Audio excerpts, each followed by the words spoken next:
আসসালামু আলাইকুম। চলে আসলাম আরও একটা ছোট্ট একটা ব্লগ নিয়ে। এভরিওয়ান কেমন আছেন? আশা করি সবাই ভালো আছেন, যে যেখান থেকে আমার ভিডিওটা দেখবেন। আর আজকে ছোট্ট একটা রেসিপি। আমি আজকে খিচুড়ি রান্না করছি। সব কিছু গুছিয়ে নিয়েছি, পেঁয়াজ দিয়ে দিলাম, আর দারচিনি, তেজপাতা, এলাচ সব কিছু দিয়ে আমি যে এখন একটু ভেজে নেব। ভেজে নেওয়ার পরে সব মশলাগুলো দিয়ে দেব। আর আমি যেটা চাল দিয়ে খিচুড়ি রান্না করছি ওটা যে আপনারা পোলাও এমনি চাউল দিয়েও করতে পারেন।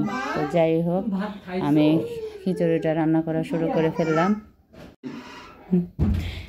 আদা বাটা, রসুন বাটা, জিরা বাটা একসঙ্গে আমি দিয়ে দিলাম। আর এখানে লবণ দিয়ে দিচ্ছি, আর হলুদ দিয়ে দিলাম। এরপরে যে মশলাটা ভুনা করে নেব। ধনে গুঁড়া দিব, আর যে গরম মশলা গুঁড়া করা ওটাও দিয়ে দিব। দিয়ে ভালো করে মিক্স করে একটু ভুনা করে নেব। ভুনা করার পরে আমি চাউলটা দিয়ে দেবো। দেওয়া শেষ হয়ে গেছে। এখন আমি মশলাটা কষিয়ে নিচ্ছি।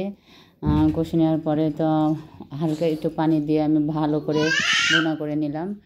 মশলাটা যত ভালো করে ভুনা করি মশলাটা ততই ভালো লাগে খিচুড়িটা খেতে। আর হ্যাঁ, আমি এখানে আজকে বাসমতি চাল দিয়ে খিচুড়িটা রান্না করছি। ঝরঝরে খিচুড়িটা ডিম খিচুড়ি আর এক কথায় বলতে পারেন। তো যে আপনারা পোলাও চাউল, এমনি চাউল, ভাতের চাউল, আর যে বাসমতি যে কোনো চাউল দিয়ে রান্না করতে পারেন। আর মুগ ডাল, আমি সাথে একটু মসুরের ডালও অ্যাড করব, তাহলে খিচুড়িটার স্বাদটা আর একটু দ্বিগুণ বেড়ে যায়। যাই হোক, আমি যে কাঁচামরিচগুলো দিয়ে দিলাম। এখন চাউলটা আমি আধা ঘন্টা আগে ভিজে রেখেছিলাম। মুগ ডালটা, ডালটা একটু হালকা টেলে নিয়েছিলাম, নিয়ে ভিজে রেখেছিলাম আধা ঘন্টায়। আমি চাউলটা আর ডালটা এখন ভুনা করে নেব। মসুর ডালটা আমি আগে দিই নাই, কারণ যে আগে যদি দিয়ে দিই ডালটা, তাড়াতাড়ি মসুর ডালটা একটু তাড়াতাড়ি গলে যায় আর নরম হয়ে যাবে, খেতে ভালো লাগবে। যেহেতু আমি একটা ঝরঝরে খিচুড়ি রান্না করছি, এই জন্য আমি যে ডালটা একটু পরে দেবো।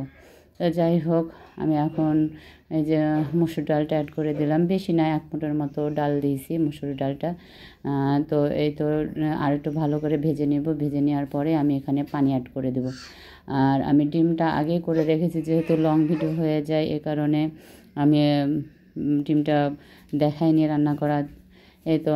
বলক উঠে এসেছে। আমি গরম পানি দিয়ে করেছি। আমার খিচুড়ি দমে দিয়ে দেবো এখন 5 মিনিটের জন্য। তারপরে আমি ডিমটা অ্যাড করে দেবো। আমি ডিম আগে করে রেখেছিলাম, বললাম আপনাদেরকে। ঝোলটা ডিমটা আমি একসঙ্গে দিয়ে দেবো। ডিমটা দিয়ে দিলাম। আর এইভাবে খিচুড়িটা স্বাদটা দ্বিগুণ হয়ে যায়। যাক, ভালো লাগলে একটা লাইক করবেন, শেয়ার করবেন। আল্লাহ হাফেজ। এই পর্যন্তই।